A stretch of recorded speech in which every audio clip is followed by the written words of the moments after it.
Chers internautes, très chers fidèles téléspectateurs, vous jouez partout dans le monde, en Afrique, en Europe, en Amérique, en Océanie, partout ailleurs sur le www.l2pro-image Shalom. Bienvenue dans votre émission Espace le Serviteur, où bon lugar onde Boris encontra Deus, le lieu qui nous permet de nous rencontrer avec le surnaturel, un espace en terre d'attente entre les 10 ans et les humains. Cette émission vous sera présentée par votre fidèle serviteur, le frère Obed Rem à l'huile fraîche. Cool encore, je suis passé sur ce plateau. Je suis avec une invitée spéciale. Il nous vient de très loin, de la Côte d'Ivoire. Avec vous, aujourd'hui, nous allons ensemble découvrir l'homme de Dieu.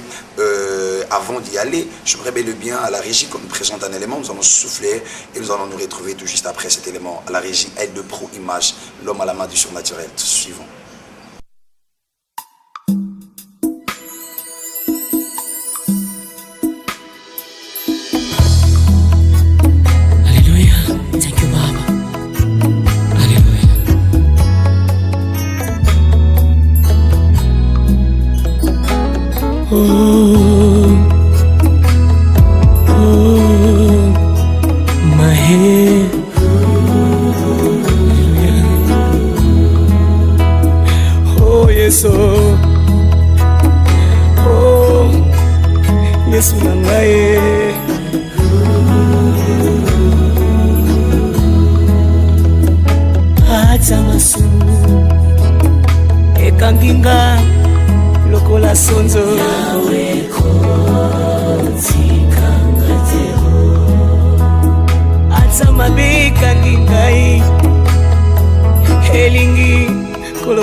Merci beaucoup, nous sommes déjà des retours sur ces plateaux, je crois bel et bien. C'était m'a fait énormément plaisir à tous ceux qui nous suivent partout ailleurs. Et comme je vous avais promis que nous avons une invitée spéciale avec nous, l'homme de Dieu, c'est les prophètes Samuel Exaucé Matondo. Là, je dis bonjour l'homme de Dieu. Bonjour. Comment vous allez? Très très bien. Et comment vous passez vos séjours dans notre pays, la démocratie du Congo? Le pays est vraiment chaleureux, j'ai reçu un très bel accueil. J'ai été reçu ici par l'évangéliste Guy Daniel Tassa, avec beaucoup d'engouement que le peuple de Dieu m'a réservé déjà dès l'entrée, mon arrivée sur le territoire du Congo. Je bénis le Seigneur aussi pour cela. Merci beaucoup. Je rappelle déjà qu'avec l'homme de Dieu, nous allons partager sur un thème qui s'intitule la réparation. L'homme de Dieu, pourquoi la réparation? La réparation, tout simplement parce que aujourd'hui, quand vous faites les tours de plusieurs personnes, vous allez constater que beaucoup se plaignent de ce que leurs vies aujourd'hui sont détruites. Beaucoup ont des problèmes, beaucoup souffrent. Vous savez, vous allez prendre 10 femmes. Sur 10 femmes, vous allez constater qu'une seule vraiment vous dira que son mari est vraiment le super mari, le foyer est vraiment bon. Les 9 autres, vous n'allez pas comprendre. Et vous finirez, après les recherches, vous allez comprendre que ces 9 autres femmes qui restent là sont pratiquement celles-là qui souffrent beaucoup. Elles se disent, mais attends, tiens, j'ai perdu tellement d'années, tellement de temps. Est-ce que ce que j'ai perdu, je pourrais encore le retrouver? J'appelle cela la réparation. Pourquoi? Parce que quand vous trouvez un niveau de votre vie où tout s'est détruit autour de vous, après que vous avez pu construire, vous avez bâti, vous avez donné de votre énergie, de votre jeunesse, et que rien de ce que vous avez pu faire, le résultat n'est pas vraiment ce que vous attendez, ça fait vraiment très mal. Et moi, en tant que serviteur prophète de l'Éternel, Dieu m'envoie vous dire qu'il est sur le point de réparer tout ce que vous avez perdu, tout ce que l'ennemi a détruit de votre vie. Voilà la raison pour laquelle je dis réparation. Merci beaucoup l'homme de Dieu. Est-ce que c'est vraiment facile? Parce que en disant comme ça la réparation, les gens sont en train d'attendre, d'écouter. Mais est-ce que c'est facile de réparer après des années, comme vous avez parlé, après des années, vous avez battu un travail, et vous êtes mis d'efforts pour fournir quelque chose de trop bien, et puis ça s'est détruit. Est-ce que c'est facile de réparer? En réalité, la réparation n'est pas une chose facile. Oui. Même vous allez voir un mécanicien, après que votre véhicule soit vraiment endommagé, après un accident, c'est difficile de refaire la tôlerie. Et ce n'est pas une toute facile. Ça prend du temps, mais c'est possible. Ce n'est pas impossible. Écoutez, je vais vous relater un fait biblique. La Bible dit au livre de Matthieu 8, le verset 28, la Bible dit ceci, que pendant que Christ était descendu de la barque, il a croisé un homme qui était fou, rejeté par la famille, rejeté par la société, n'ayant pas d'aide ni de soutien financier ni moral. Personne ne pouvait être avec lui parce qu'il y avait une violence forte en lui. Il pouvait même déchirer des chaînes, couper des chaînes, pardon, déchirer des personnes. Parfois, il s'est blessé avec des pierres et autres. Avec cet esprit de folie qui l'animait, cet homme vivait dans les sépulcres. Il n'avait pas de vie et droit à la vie comme toi et moi, comme les autres autour. Donc c'était un homme dont la vie était détruite. Je suis sûr que cet homme fou avait rêvé un jour avoir une femme. Il avait rêvé un jour avoir des enfants. Il avait un jour rêvé avoir une vie sociale stable avant que la folie ne l'arrive. Mais dès que la folie l'a atteint, sa vie a été détruite. Très souvent, nos vies sont détruites, pas parce qu'on a forcément souhaité, mais parce que les mauvais esprits le décident. Parce que quelqu'un à côté ne veut pas nous voir devenir. Il va faire appel à des esprits par le biais de la consultation, du fétichisme, des pratiques occultes, pour nous envoûter, pour détruire la vie de quelqu'un, afin que la vie de cette personne devienne un cauchemar. La vie d'une personne est détruite quand on dit ta vie est cauchemar, ta vie est sujet de cauchemar. Mais je suis porteur de bonnes nouvelles. Dire à quelqu'un que quand ta vie atteint un tel niveau et que tu sens que tes efforts humains ne peuvent plus, tu as tout essayé, ça ne marche pas. Tu as été voir même des frères, des amis, des personnes, des relations pour te tendre la main et que les choses ne marchent pas, il est bon de faire recours à Jésus. Mais écoutez-moi, là aussi se trouve un problème. Parce que vous irez voir Jésus au travers des serviteurs. Mais tous les serviteurs n'ont pas et n'auront pas la force de pouvoir vous aider au juste niveau que vous avez besoin. C'est pourquoi il faut faire cette prière. Seigneur, mets dans mon chemin ou mets-moi sur le chemin de la personne qui a reçu de toi le mandat, l'onction pour me libérer de la situation que je vis. Ok, merci beaucoup l'homme de Dieu parce que vous l'avez soulevé et tout à l'heure, je vais bel et bien commencer aussi à parler de ce que vous avez dit. Vous avez bel et bien dit la réparation est possible. La réparation est possible, mais ce n'est pas facile. Et c'est vraiment difficile. Et puis vous avez dit que pour y arriver, de voir Jésus. Mais on ne voit pas Jésus comme ça, on doit passer par le passage de ses serviteurs, on voit Jésus au travers de ses serviteurs. Et vous l'avez bien soulevé que ce n'est pas n'importe quel serviteur. L'homme de Dieu, vous êtes un prophète. Que pouvez-vous dire du serviteur? Donc, comment est-ce que les signes, les symptômes qu'ils ont vraiment identifié que c'est lui ici ou c'est là, c'est un serviteur, c'est une servante de Dieu qui a la cruche, qui porte l'arche de l'alliance sur ses épaules? Comment est-ce qu'on doit le reconnaître? Oh, c'est une belle question, mais je vais vous répondre de la façon la plus simple. En fait, tous sont des serviteurs, mais je ne dis pas habilités. Parce que tous les serviteurs n'ont pas le même manteau, n'ont pas le même mandat, comme vous lisez bien la Bible. Il y a eu des serviteurs qui sont venus juste annoncer des événements. D'autres sont venus pour guérir les malades. D'autres ont été là pour pouvoir avertir le peuple. Chacun a un mandat et une autorisation de la part de Dieu. Donc il faut demander à Dieu de te mettre dans le chemin de la personne habilitée, qui a l'onction spécifique pour réparer le problème que tu as, la situation. L'homme de Dieu, quand vous parlez de l'onction, en fait, on ne comprend pas, surtout dans nos pays, la République démocratique du Congo, l'onction, c'est le fait de faire tomber les gens. L'onction, en fait, c'est quoi l'onction? Merci. L'onction, c'est le revêtement de l'esprit qui te donne, qui donne à un serviteur d'opérer dans une certaine dimension perspicace. C'est-à-dire, quand l'onction est sur toi, elle te permet de faire des choses que l'homme naturel ou l'homme même qui est à côté de toi ne peut pas faire. Maintenant, l'onction a des dimensions.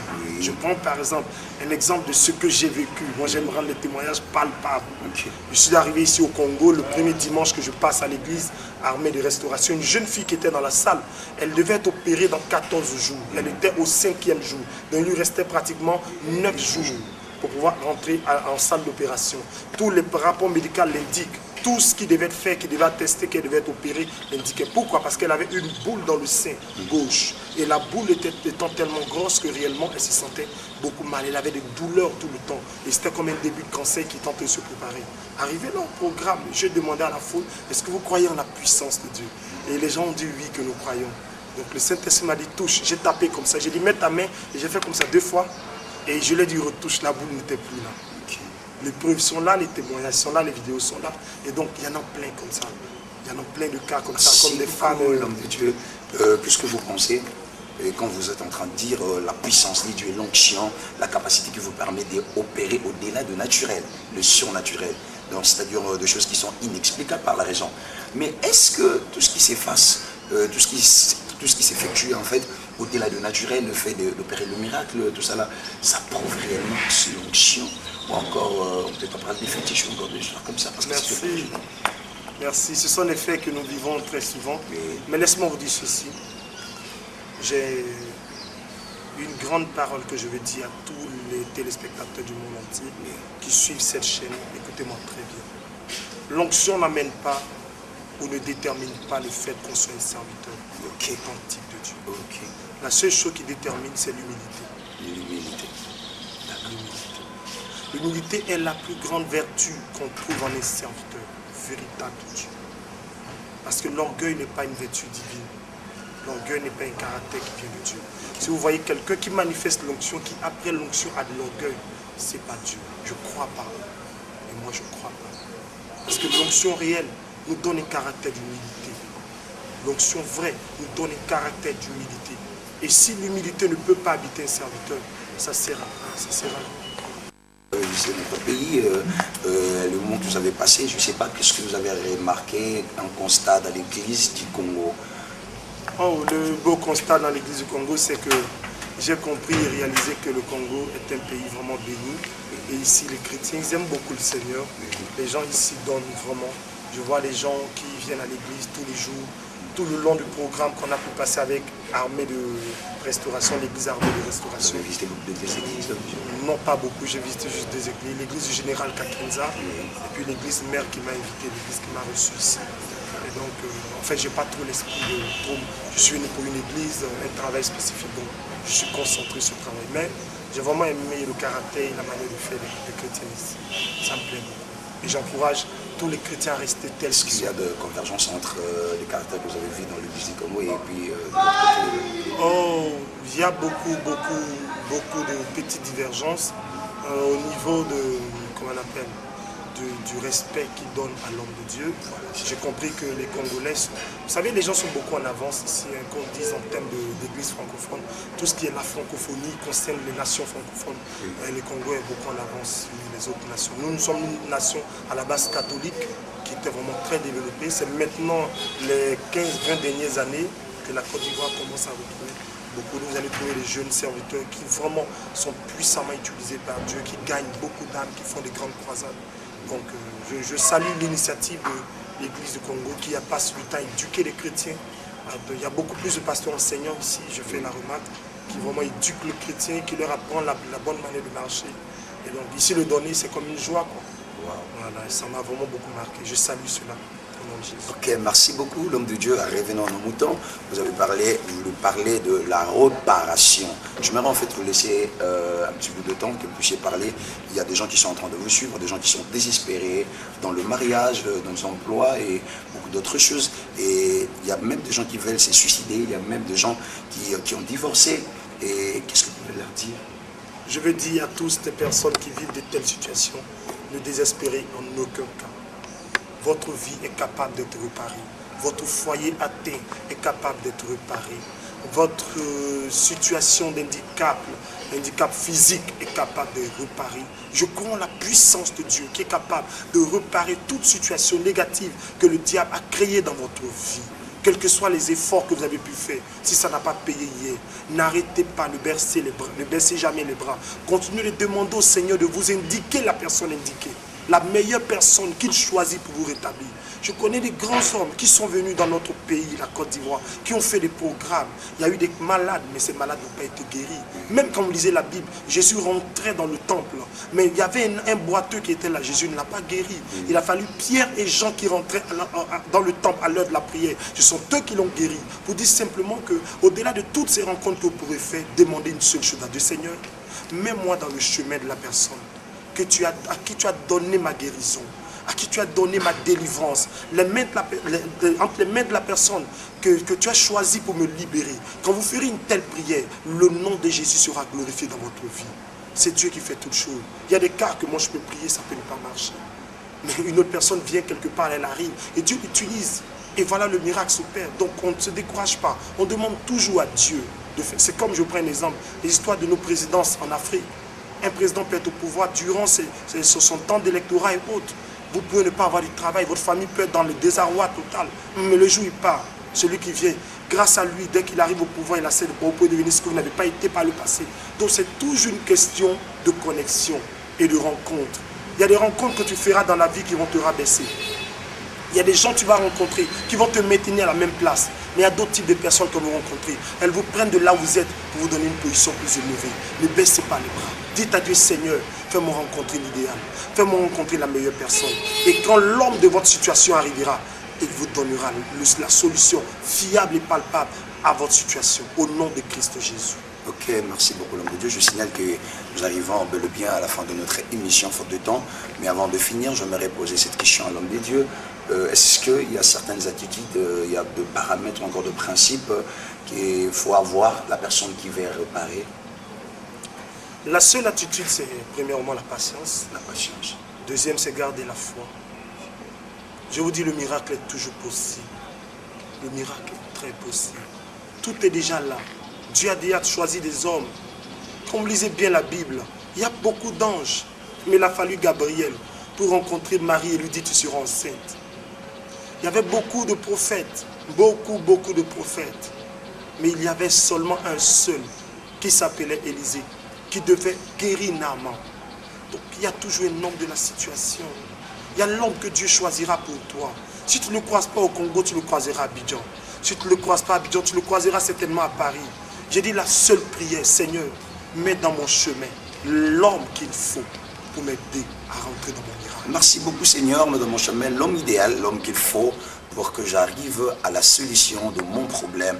Est-ce que l'homme de Dieu, qu'est-ce que vous pouvez dire par rapport aux gens qui croient que, est-ce que pour que le miracle y arrive dans la vie d'une personne, il doit nécessairement rencontrer un homme de Dieu, il peut prier seul, il peut aller chercher Dieu de sa manière, il faut seulement l'imposition, il faut seulement la connexion, seulement avec un homme ou un homme de Dieu. Est-ce que c'est obligatoire? Le miracle peut arriver de toutes les manières, mais le plus important, c'est d'avoir un homme de Dieu qui prie pour soi. Vous savez, le monde anglophone a compris ce qu'on appelle le principe de la relation père et fils. Le monde anglophone a compris ce qu'on appelle le principe du transfert. Toute chose se transmet. La Bible dit qu'on donne ce qu'on a de meilleur. Si j'ai la santé, c'est cette santé que je te donne. Et il est bon de rencontrer l'homme de Dieu, d'avoir un père qui prie pour soi. Merci beaucoup. Le monde anglophone a compris bel et bien la notion sur la paternité. Et voilà, nous sommes arrivés à la fin de notre émission. Je crois bel et bien, les gens sont en train de nous suivre. J'ai dédié cette émission à M. Théodi Pomba Djotanf depuis Allemagne, à Maman Léandrine Makabenga depuis Hollande. J'ai dédié cette émission à Hermanie depuis Afrique du Sud, à Solve depuis Belgique, à Mira Christine Tsakala depuis la France. Je dédie encore cette émission à Manassé Mvemba et aussi à l'homme de Dieu et à toute votre famille. Et je dédie cette émission à tous ceux qui sont en train de nous suivre, à Lido Pro. Oui, je dédie aussi cette émission à Jennifer Penga depuis Manchester en Angleterre. Que Dieu vous bénisse.